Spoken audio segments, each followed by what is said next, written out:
Well, shucks. So much for that. Yeah, we lost. It was a tough loss. Credit to UCLA. They played a very good game. They are a very talented team. And Chip Kelly in his 5th year has them playing really well. We're going to delve into some of the stats in the game and some of the reasons why Utah lost and UCLA won, other than the fact that they just outscored us. But we're going to get to that right after this. For a first down. Nice. That's the shot I'm talking about. There it is. Over the middle. It's caught. Touchdown. Devon Belay. That's beautiful, man. I get Carlson a touch on the block. Carlson from deep, and we're tied. Got the win. This is a victory lap of sorts for the super senior.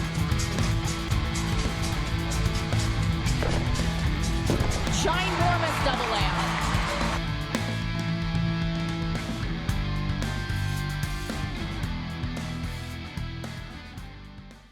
All right, Utah fans, coming at you with a bit of a somber mood after a tough loss over the weekend in Pasadena, with UCLA beating us 42-32 with a very good, strong effort.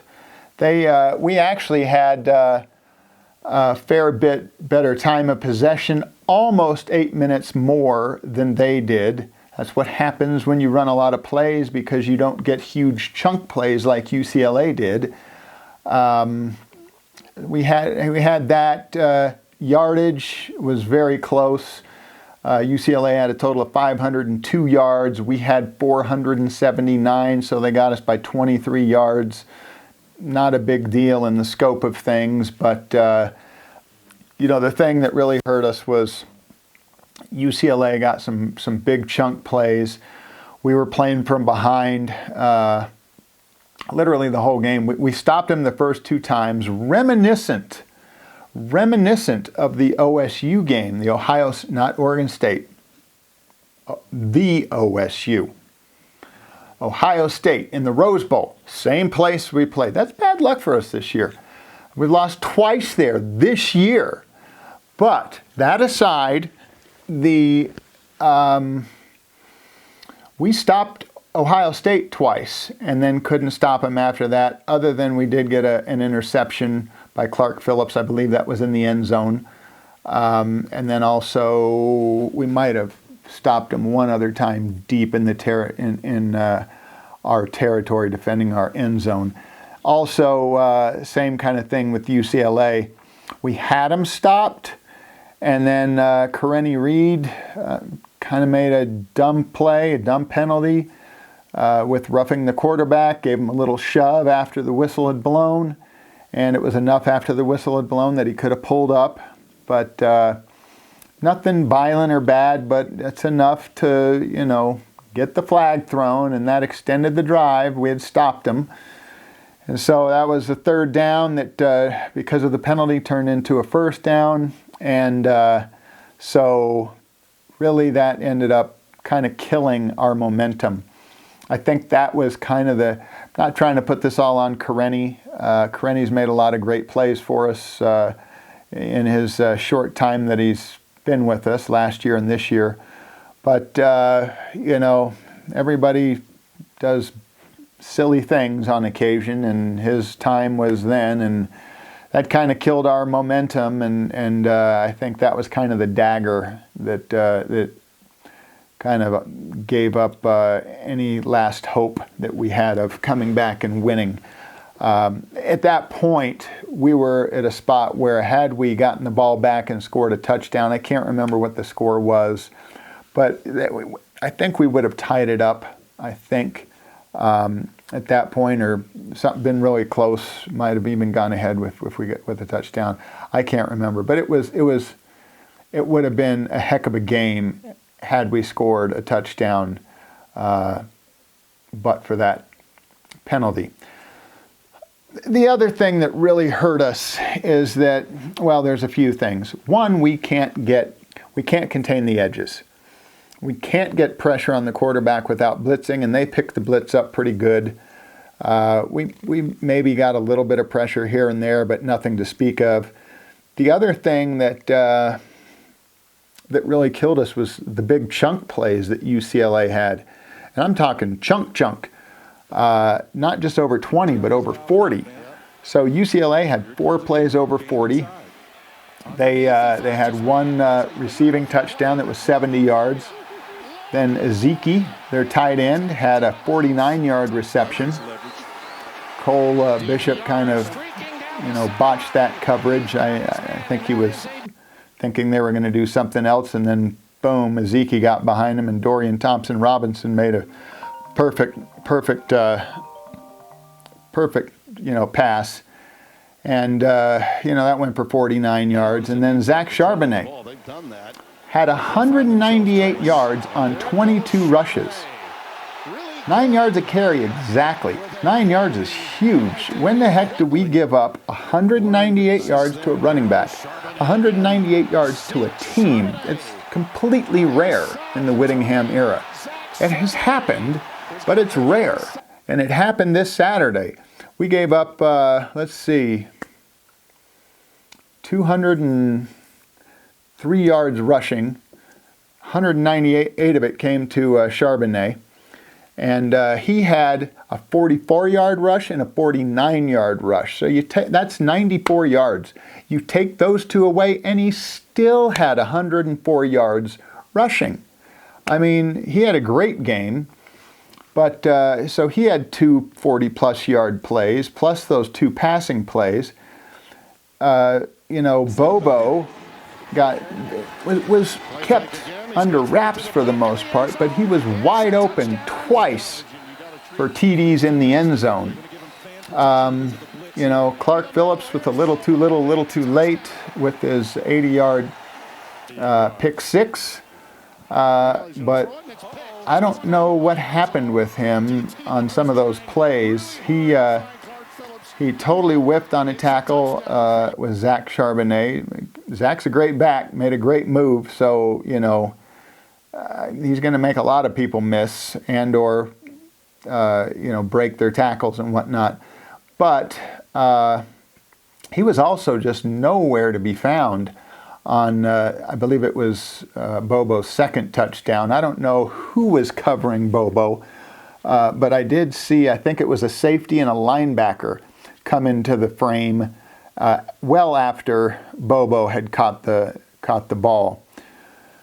The defense overall was very disappointing with lots of missed tackles. I haven't found the stat. I mean, I haven't really looked very hard, but I'm sure that we probably gave ourselves a run for the money in terms of the number of missed tackles that we had in the Florida game. We missed 27 there. My guess is if we didn't miss more, it was very close to 27. Now, offensively, good for Vele. He had another good game, 6 catches, 87 yards or something like that.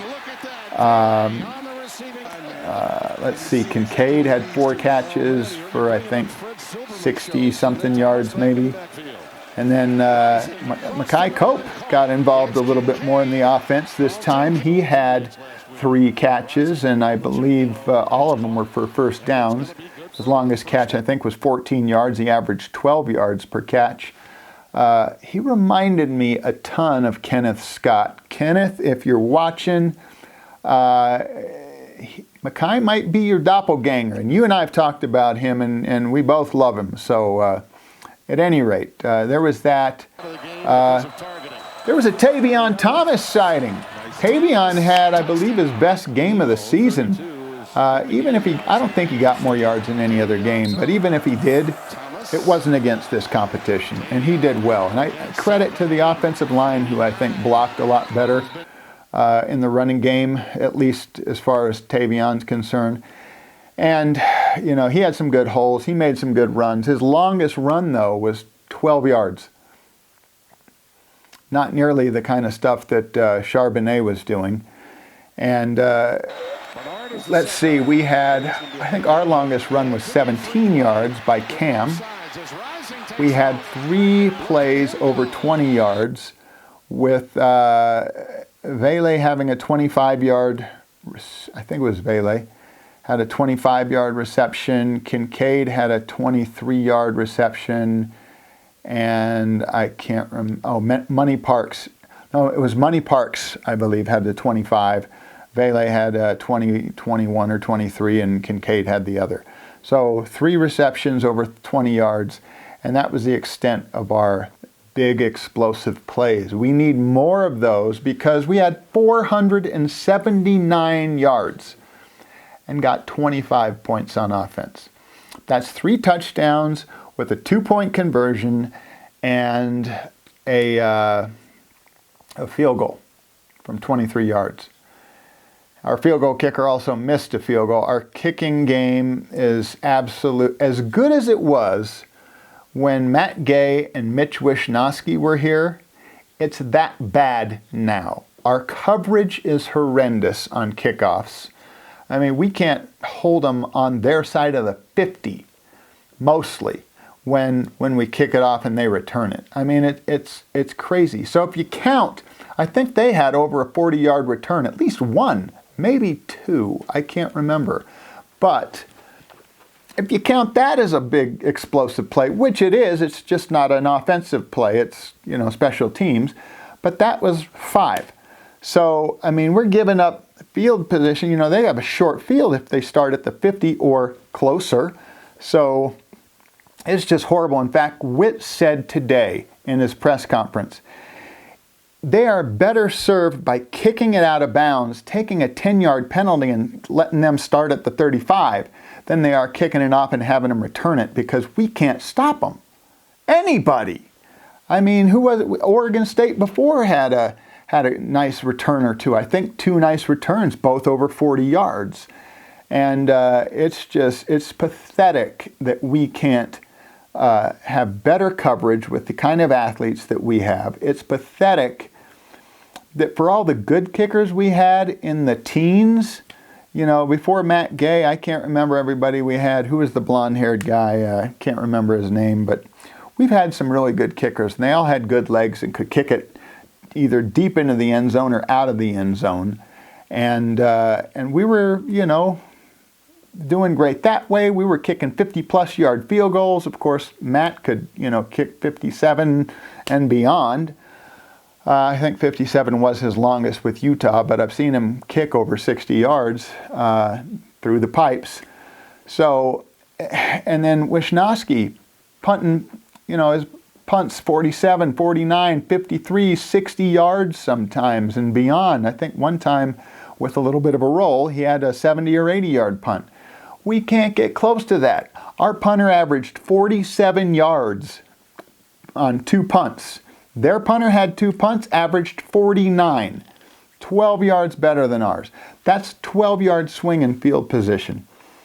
So, yeah, between our kicking game, both for kickoffs and for field goals, and now he is 6 for 7 or 7 for 8 this year, but all of those are in close. Nothing too challenging as far as distance is concerned. But, he missed a 43-yarder by a lot.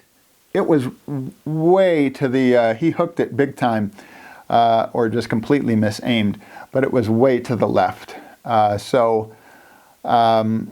Yeah, our kicking game is horrendous. Our punting game is horrendous. Our kick coverage is horrendous. And, Bele's doing an okay job of, getting some decent returns. He, I believe he had, he averaged, I think, 11 yards return on 2 punts. Not bad, not bad. That certainly helps with our field position, better than just fair catching it for sure. So, anyway, rant over for that. But, we haven't been good on special teams for a little while. I'm thinking maybe, just maybe, we need to change our special teams coordinator.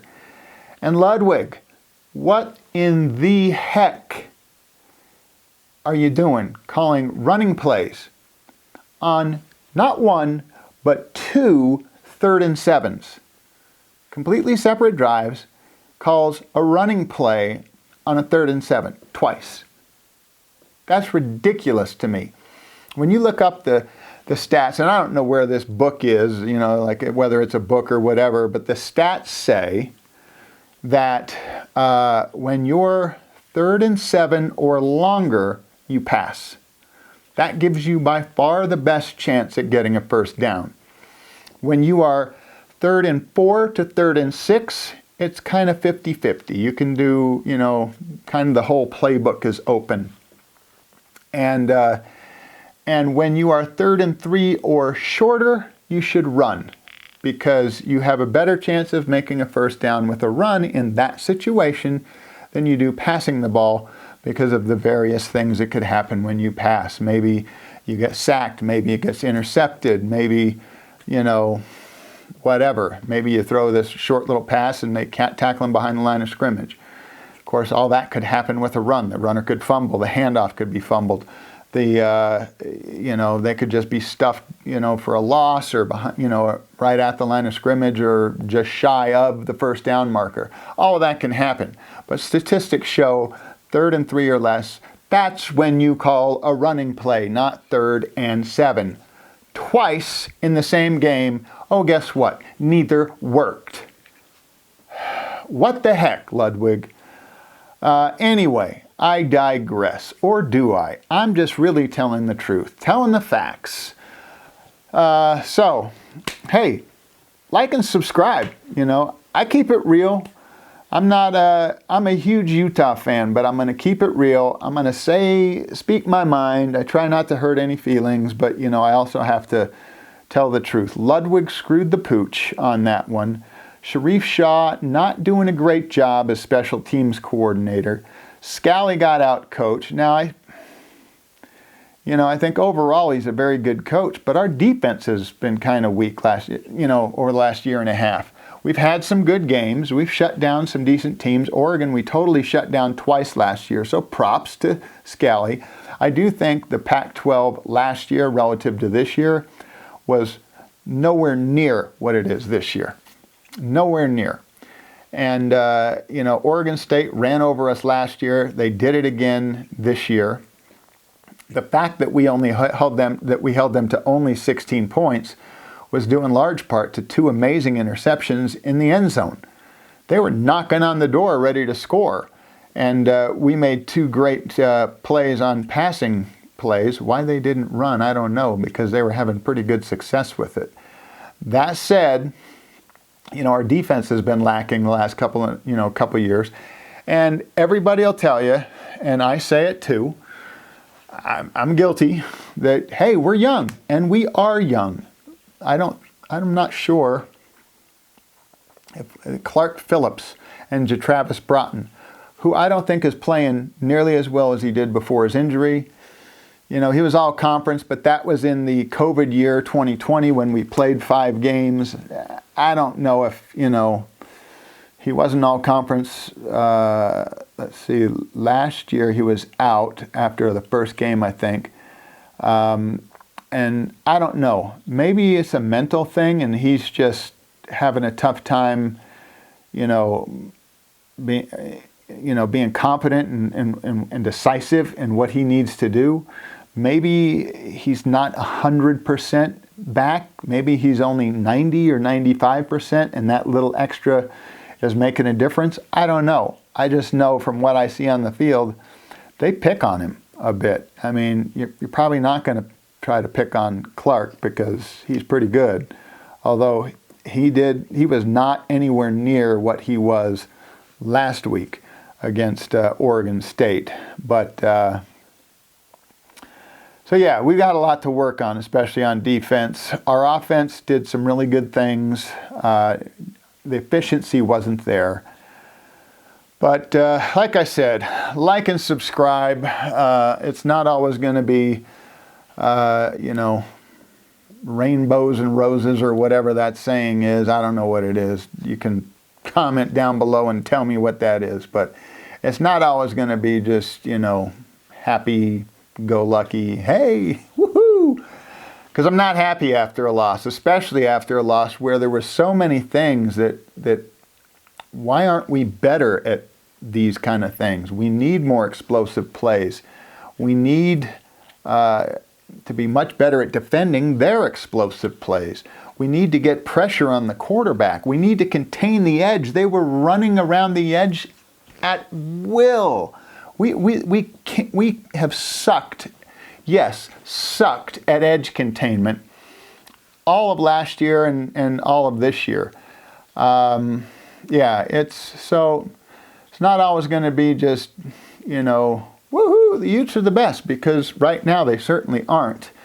So hey, like and subscribe if you want, some real hard-hitting Utah news and thoughts on our Utes. I still think we're a decent team. It's going to be very interesting to see how they rebound against USC. So if you would, comment down below. I want to know a couple of things. I want to know your top 3 things that you think went wrong that was the cause of our loss. That not only the top 3 things, but things that you think we can improve upon this year. Not, hey, well, maybe next year with such and such recruit, we can shore these things up, or if these players develop, then we can, be better at it. None of that. What do you think we can do this year to shore the things up that lost the game for us against UCLA? Second question, if, and this is a big, big if, but hey, I try to keep it positive as much as I can. If we can win out and make it to the conference championship game, do you hope that we get to see UCLA again and give it one more shot? Or would you rather see a different team like Oregon or USC? And here's the third one, and this is a little bit related to the second one. What are your thoughts on the game this coming Saturday against USC? Are we going to be able to rebound? Now, of course, I have my USC episode coming out in a couple of days, but hey, since we're talking about the fact that we're down, we didn't perform very well, are we going to be able to turn that around and do what we need to do at home? We are actually favored. Whatever. Are we going to be able to beat 7th ranked USC Saturday night in dark mode at Rice-Eccles Stadium, 6 o'clock? Let me know.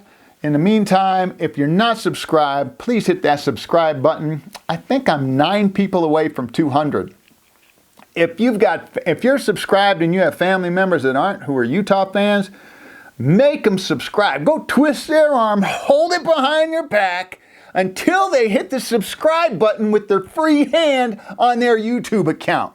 Do me that solid, huh? I appreciate it. Appreciate you guys watching. And, any fan is always going to have their ups and downs with their team. Saturday was kind of a bummer. I still love my Utes, and I'm still supporting them 100%. The rest of this football season, also looking forward to basketball season and gymnastics and you name it. I love it. And go Utes.